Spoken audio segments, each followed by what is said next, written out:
Hey everybody, it is StreamTom here, and today I am bringing you a brand new type of content.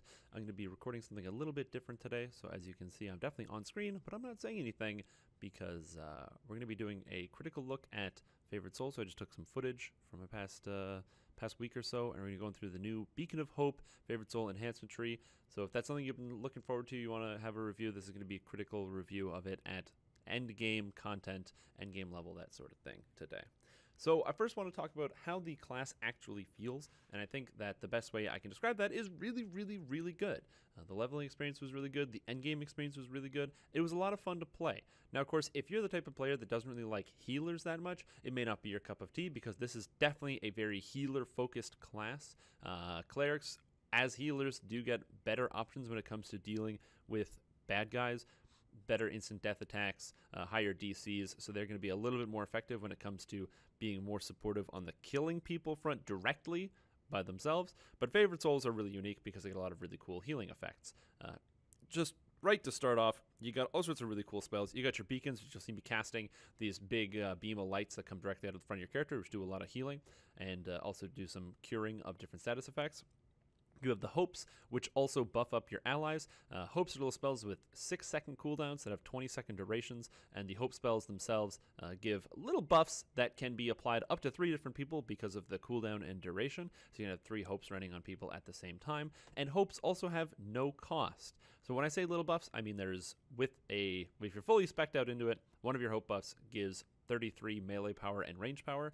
Another one of your Hope buffs gives 33 physical resistance rating and magical resistance rating. And finally, the most exciting of the Hope buffs gives +1 critical threat range and multiplier for all of your attacks. So those are really, really, really good. It's very powerful, especially for buffing up your melee or your ranged when they decide to use any of their big cooldowns. Stuff like Fury, or is it Fury, Righteous Fury? No, the Fury, the Wild One, Fury Shot, or if they decide to blow a big cooldown, even when somebody pops open Prowess and you throw that on them, it's very, very powerful and good to use with that. On top of that, you also get some cool other effects. You get your big wall, as you can see there on screen. It is called the Flame of the Favored, and it does a huge amount of healing. It was originally nerfed from its state that it was on the test server before it came out, and I thought the numbers would be too low, but I think they're actually just right. The Flame of the Favored is a very, very powerful effect. It's a lot of healing, and it costs you about 40 spell points, but when you have a spell point bar as big as mine, you don't really care that much. Now, the other things you can get along with that is Close Wounds. Close Wounds is one of the most powerful effects you can even get. I don't think I've ever used Close Wounds outside of this character. This character uses Close Wounds pretty much religiously, just simply because of how powerful the effect is. Close Wounds is a healing spell that heals basically nothing, but it's instantaneous, which is pretty cool. Well, getting it as a spell-like ability and having its cost reduced down to 2 spell points means you can cast it pretty much constantly. You can just spam it over and over and over and over, and it means you can keep people topped up all the time. It's one of the very valuable pieces about this character is being able to top people up, and it's why I think that they are separate from clerics. I've heard a lot of people complain and say, well, these classes are just going to replace clerics. And while it is a lot of fun to play, and I think that my efficiency, definitely I can outlast a cleric when it comes to healing people through mana and other sources, I think the clerics are still going to be a little bit better when it comes to not so much topping people up, but those big bursty heals, whereas my character is focused mostly on topping people up and that sort of thing. Now, when it comes to effectiveness in combat, this character is healing and buff focused. So you're going to notice I'm trying to cast all my Hope buffs pretty much as often as possible, as well as keeping up other damage buffs to go along with everything. But here we have a fight with Leiron. Leiron is a boss. He's a mummy. This is on Reaper 5, and he doesn't like to hold aggro. So he's always going to be bouncing off of our tank. Every once in a while he'll just drop it. He doesn't really care that much. And then on top of that, he's also got some unique damage reductions in that he is resistant to all physical damage that's not bludgeoning. So you gotta hit him with bludgeoning weapons. Well, if you know DDO is slashing and piercing. Arrows and bolts, daggers give you all that sick piercing damage, and then everything else that people use is slashing. So later on takes a little while to kill, so that's why I sped this clip up pretty dang fast. And even though I'm buffing my allies, I'm pretty much standing here doing almost nothing because there's nothing I can do. I'm on my phone, I'm just hanging out because realistically I can't do a whole lot when it comes to damaging Leiron. And again, that is one of the things you're going to notice with this character is that red names are your bane. Even while leveling, you can't really do anything to red names. You want to go recruit some allies who can help you out with that. So make sure you do grab some of the guys. I don't know why the frame rate's getting all choppy. I got to practice my editing, but we'll see what happens. anyways, the interesting thing about this character is because you can continually buff and heal up your allies and keep people going and strong, it gives you good opportunities in raids to also continue to help out your friends because you got great mana efficiency. In raids, I never really had any issues running out of mana. This is a Reaper Babala Saga, and throughout this entire encounter, again, I never really ran out of mana. I never had an issue. I was like, oh my god, I'm getting low. I need to start taking souls or something. It just never came up. It's really nice having to, or pretty much just being able to heal and not think about the actual cost of your abilities. This character, of course, there are definitely some limitations, which is to say that if we were doing it on higher Reaper difficulty, I might run into some more problems. But doing it on, I think we did these on Reaper 1, wasn't that big of a deal when it came to the actual trying to heal all of the guys in the entire raid. Now, the class I'm playing here is a Azamar favored soul, so I've got a lot of healing amplification. So even though we were playing on like Reaper 5 previously, this character ends out at around 200 or 300 healing amplification. So having 300 healing amplification means that even on Reaper 5, you can still heal yourself really, really well. So on Reaper 1, I pretty much have no issues. I actually heal myself more than I heal other people, even with all the self-healing reduction, which is kind of silly, but that's just the way things go when you have a lot of healing amplification.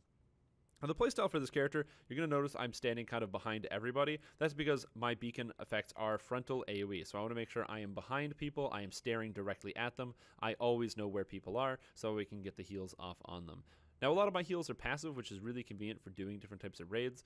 The Flame of the Favored is fantastic because it's just you just drop down the healing wall, and then as long as people are in it, they're probably not going to die, even in some of the higher Reaper difficulties, simply because of how much it heals. You also want to be able to spam your beacons on your allies just when you can. The small beacon, the Beacon of Grace, it doesn't do that big of a heal. I mean, it's enough. It's nice. It definitely contributes. But the big thing is it applies a healing amplification buff for an extra 30 healing amplification to all your allies, as well as extending their unconsciousness range by 300. So if somebody gets knocked down and takes a bunch of hits, say they take like a 1500 point hit, well, if they happen to have 400 or 1400 health, they're only going to be at minus 100, and since you gave them that expanded unconsciousness range, you can very easily pick them back up and get them back on their feet.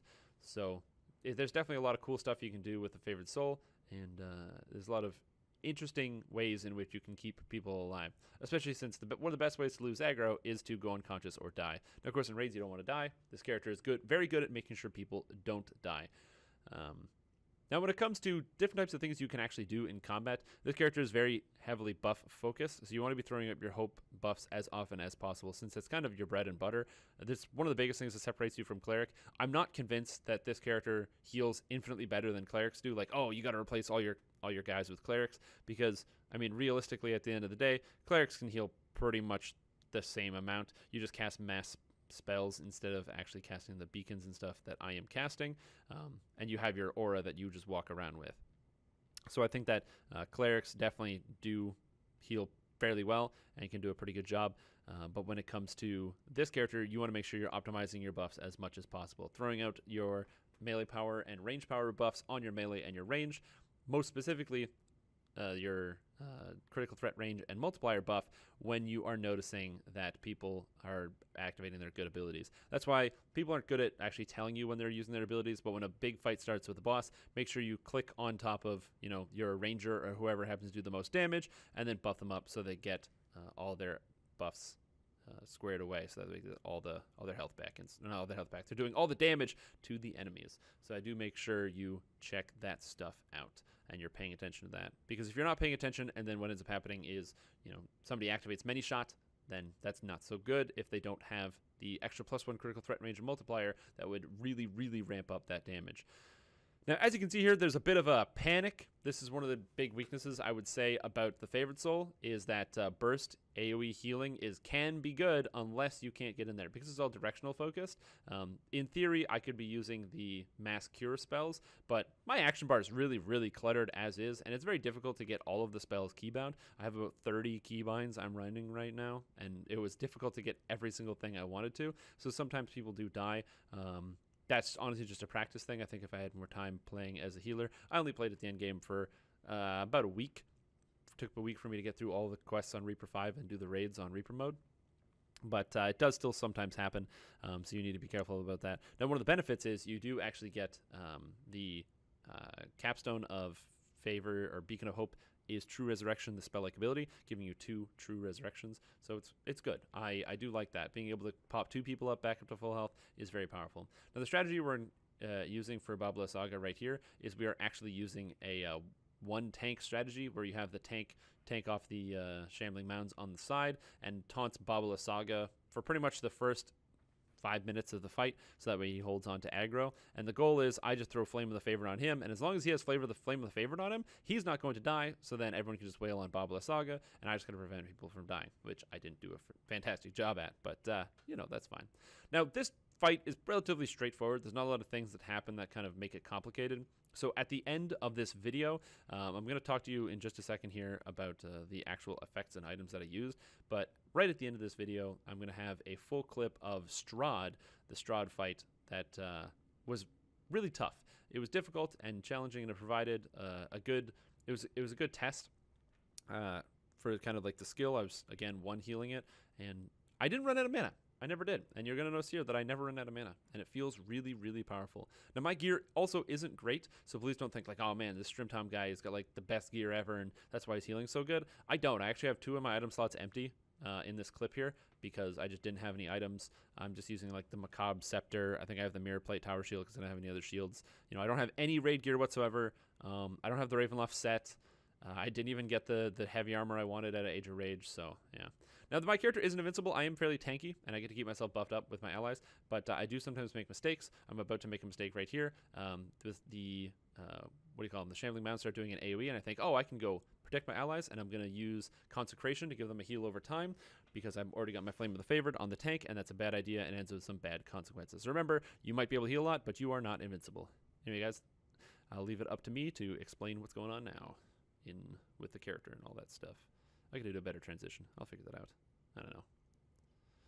It's pretty effective, the actual way that everything interacted and how the character works. So I kind of want to show you the details of how to build your character like this. So of course, you know, I did make a couple choices. Now you can kind of work through it too. So my character here is a Favored Soul, pure 20, as well as being an Aasimar. I chose Lawful Good. There's nothing particular about that.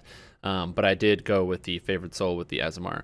I went with this specifically because I wanted to make sure I had access to the Favored Soul, or the Aasimar Enhancement tree, which is really powerful, and you can't go wrong with +2 Wisdom.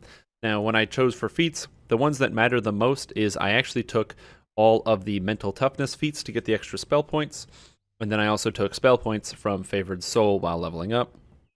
The, Knowledge of Battle to get more or Purity of Spirit to get more spell points. Now, you could go with health as well. I never actually had a mana issue while leveling, and I never had mana issues when I was at level cap. So I would say that it's probably worth it to go Stout of Heart over Purity of Spirit, just because the extra health points is going to give you a little bit more mileage. So I do recommend using Stout of Heart instead of Purity of Spirit. Outside of that, essential feats, you want to make sure you have Enlarged Spell. You want to make sure you have Empowered Healing Spell. Those are both very good. I, of course, took Past Life feats. I took Completionist. That's not what I wanted. I took Completionist to go along with that, because it's very helpful for my character. But if you don't have Completionist, then you can take another feat like Maximize Spell if you wanted, or even Spell Penetration, something that's going to help you with your actual spell casting. Now, when it comes to the leveling and how you play this character, I was mostly defensive. I pretty much exclusively helped out my allies, healed them, didn't really do any damage of my own. And so with something like this, I used Soundburst pretty religiously while I was leveling, and then I picked up mostly buff and defensive spells. Now, when I did hit level 12, that's when things change a little bit, because you get access to Blade Barrier, and Blade Barrier is a little silly for leveling, so you can kind of just cleave your way through huge packs of monsters by just running to the end of the dungeon, dropping Blade Barriers. You have so much mana that you pretty much never ever run out, so it's very, very useful. Now, I didn't actually take Resurrection the spell, and I don't even think you need to take Raise Dead, because you get the spell-like ability, but I did take Raise Dead just because I didn't want to take the spell-like ability. Your enhancement points do get pretty tight in this build, I didn't think that was important. Of course, you just take your standard buffs that you're going to be taking, you know, True Seeing, Hero's Feast, Death Ward, all the good stuff. So do make sure you take those buffs. When it comes to the actual skills, the ones I focused on specifically were Diplomacy, Heal, Jump, and Spellcraft. I like to take Jump on spellcasters that don't get access to Jump, just because it's more convenient. I didn't take Use Magic Device because this character, I don't really use scrolls very often. I never run out of mana, so it's not a big concern. Now, when it comes to the actual enhancement that I decided to go with, My character has 5 points in the Azamar enhancement tree, or racial enhancement points. If you don't have 5 points, that's okay. You don't need to have this many. The things that are kind of essential, the Beacon of Hope, of course, you want to take pretty much all the good stuff in here. I took specifically Close Wounds. This is one of the nuttiest healing abilities in the game. I do highly recommend you take this. Close Wounds is currently healing me for, almost 300 or 200 and something, a lot. So that's why I do recommend making sure you're taking this. Close Wounds is very, very powerful and it costs almost no mana. It's going to be your bread and butter. This is how you sustain most people. Outside of that, you also get the Beacon of Grace and Beacon of Hope. Doing that with frontal AoE cones, very useful for actually healing up clumps of allies. And the fact that it extends their unconsciousness range from this ability right here on Dying Beacon, very, very powerful. It just prevents people from dying, so I like that a lot. Outside of that, you're going to make sure you take all the crit. Now, when it comes to the hope spells that you want to take, I didn't take Hope for Inspiration. I only encountered one scenario where I was playing with a rogue who couldn't do traps, at which point I would have been nice to have it. So if I was to redo this, if you're playing like with your first life party or something like that, you could actually swap out spell points instead and take Hope for Inspiration. It's an idea if you want to go ahead and do that. I don't know if I would, but you could. That's an option. But again, Hope for Inspiration is one of those things you don't always need. But the other hopes are, of course, very powerful. Hope for Protection, very defensive. Hope for Victory, very offensive. And Hope for Success is one of the nuttiest things in the whole game. Stack this on top of anybody that's using Many Shot, when somebody activates Prowess, your Barbarian hits up, their action boost, Prowess goes on, yay, give them an extra +1 critical threat range multiplier, and you watch guys' health just chunk out. Now, the Flame of the Favorite healing wall is extremely powerful. I highly recommend using this all of the time. For its cost, it only costs 40, but it does way more than 40 worth of healing because it lasts for 30 seconds. Anytime where you have a boss standing in one place, very, very powerful. I wasn't impressed with Might's Reward, so I don't know how I feel about this one. I would say you could probably avoid this entirely and instead spend these points picking up more defensives like magical resistance rating and physical resistance rating and Hope for Inspiration. I personally went with magical resistance rating over physical for my character simply because I found more often I could stay out of melee range, but then there's random spells, chain lightnings that would hit me. I wanted to be more defensive against that. Now, when it comes to stuff from other trees, you're not really going to use War Soul. There is some idea that you could use Inflame to actually buff up your allies, but I went the Angel of Vengeance route. The reason for that is, one, while leveling you get Sunbolt, which is extremely powerful and helpful, but Aura of Menace gives enemies a -2 on their saving throws, which is very helpful for helping out your allies, and you want Archon. Summon Archon summons a little Archon that does some damage. Now, the damage is actually irrelevant. You don't care about the damage, but what happens is that the damage allows you to stack up from Exalted Angel, Blood, and Radiance, which is whenever you hit a guy with a light spell, you gain a little bit of healing spell power. Now, why that's relevant is because I didn't take it, or I don't have it now, but I was using it before. You can use Rebuke Foe. So what you would do is you would stack up with Blood and Radiance, and your Archon is just pinging guys, giving you stacks. Every time it does damage, you get a stack. And when you have 5, you can tag somebody with Rebuke Foe, which causes them to take 5% more damage from light and physical damage. This is really powerful, as you can imagine, because if you happen to be working with your allies and you're trying to do a lot of damage to a raid boss, this stacks 5 times, meaning you can actually damage or add 25% extra damage from all melee onto a boss. Very, very powerful. I do recommend that. So you do want to go for the Archon. And then out of the Azamar tree, of course, I went for the Ascendant Bond Protector. So if you don't happen to have 5 racial enhancement points, you would then spend 16 in the Azamar tree instead, and then you wouldn't take this Wisdom here from Angel of Vengeance. So you'd be 23 points Angel of Vengeance and 16 in Azamar tree. I took Tower Shield Proficiency. You don't need it, but I did take Tower Shield Proficiency. Now, when it comes to my items, I'm actually going to show you my items, but this is the coolest thing. They don't really matter. Your items don't do too much. You just need to have as much healing spell power as possible and mana. So to make my character work, I have a lot of weird, goofy stuff. I'm picking up the legendary Black Opal Bracers, one of the new items, because it gives greater heroism and magical sheltering, so I figured that was important. An item I do like a lot is Legendary Chieftain, because it puts all your wisdom and stuff into one spot. But you don't actually need this item, because one you want instead, which is way better, is Legendary Drow Sage's Cowl, because it gives you that healing amp. So with all the healing amp that I get from all the different sources, I'm rocking about 250. My plan is to eventually replace this cloak once I got the another insightful wisdom item. I wanted to use an insightful wisdom chest that drops from the Madness of the Crowds quest, which is +9 insightful wisdom. I would swap out one of my feats, probably Extend. I took Extend spell for recitation and prayer, so I would probably swap out Extend for heavy armor proficiency and then wear that, and then I would put the cloak that you can get from the Remnant vendor for an extra 45 healing healing amplification, and 25 magical resistance rating. So that would put both my physical and magical resistance rating somewhere up around 180 for both of them, which is kind of what I want. Now your belt, using the legendary silver thread belt every time. I'm using the spinneret ring. You don't actually need this. I was just using it for the spell focus mastery so I could get better implosions. And then when it comes to my gloves, I'm just using the gauntlets of the Inner Arcanum for wizardry because I needed mana. My boots, I'm still using Treads of Falling Shadow. There's pretty much almost anything is better than these that gives striding. So like the freedom of movement boots, anything. So yeah, you don't need to use these. For my goggles, I'm using Garstone lenses. I actually, because I didn't have, or my only devotion item was a 159 from my necklace. So yeah, so this character is working with a lot of garbage gear. I've also got the Night Mother Scepter, not what you need. And then I've got the Mirror Plate Tower Shield because I took Tower Shield Proficiency because I realized I could use this item.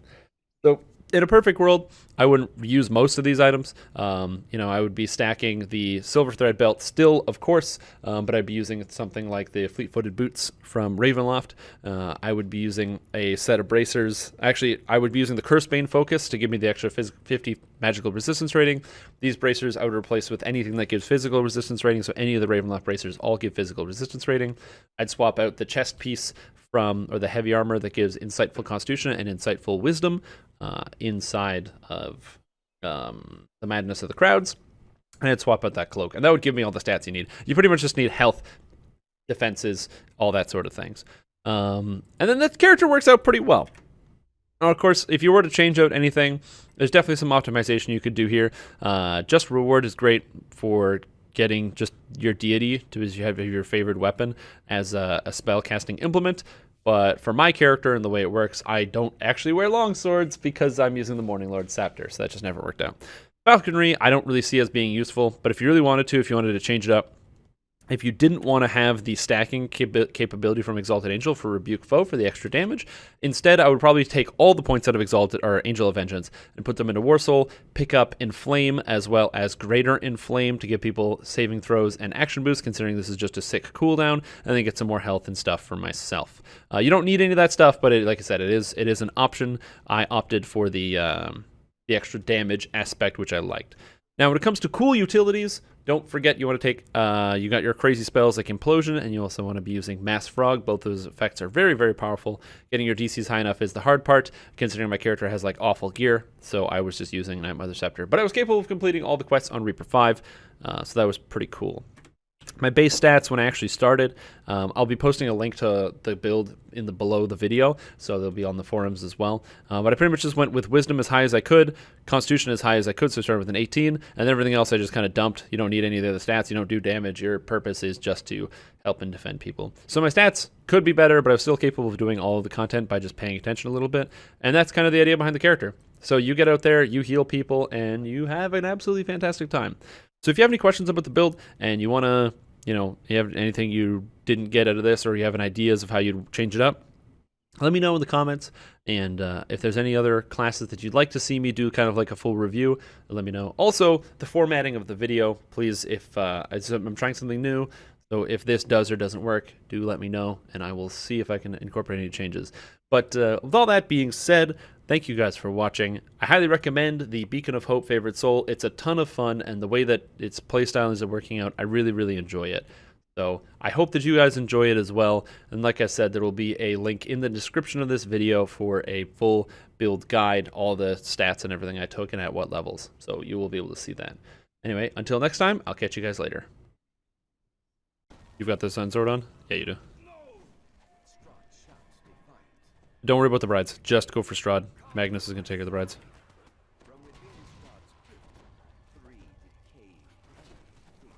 Oh, man.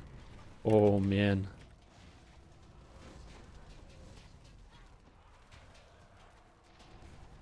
All right, he's laughing, and we're going to go to the north side. North side, everybody. Everyone south, north. Good work. Nobody died. This is why we're going to leave Strahd mostly in the middle when we can. All right, back on Strahd, everybody.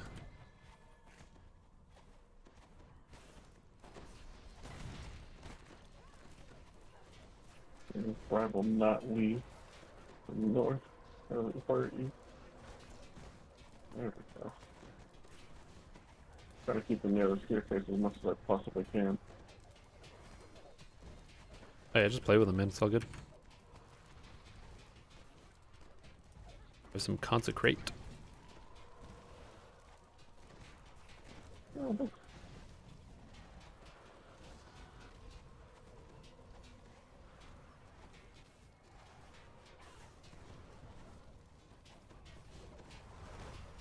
Alright, Strahd's laughing.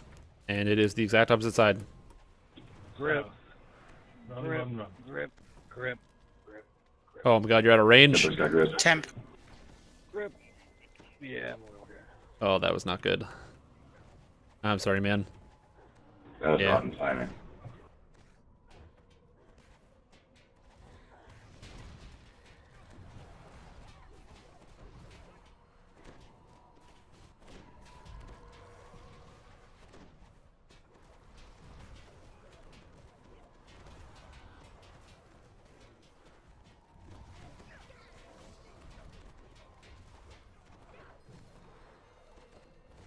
Emperor's just saying grip. And I was like, Am Who? I right?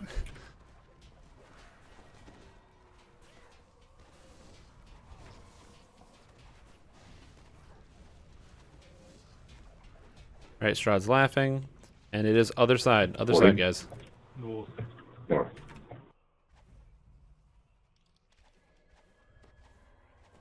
Okay, good work.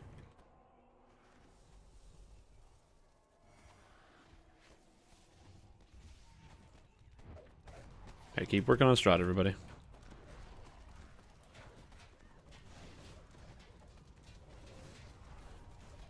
Magnus has the intim, but he is like super not a tank. Good grip on you. Grip. Got it. Grip. I got it. I got it. Grip.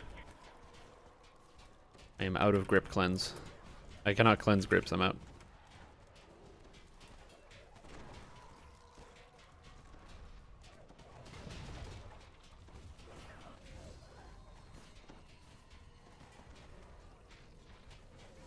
Stop that.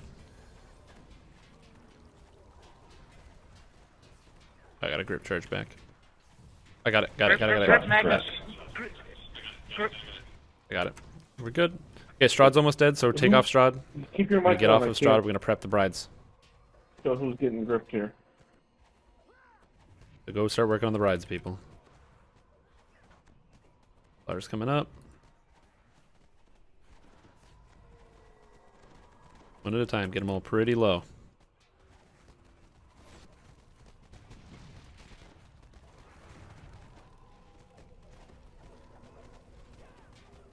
Okay, Valenta, get Valenta down. We're almost there. Alright, off the brides. Yeah, get off the brides. Pretty good. Yeah. Alright, everyone on Strahd, we're gonna kill Strahd. So after Strahd dies, you're gonna just go to the tomb and wait to click on it. You can jump on top.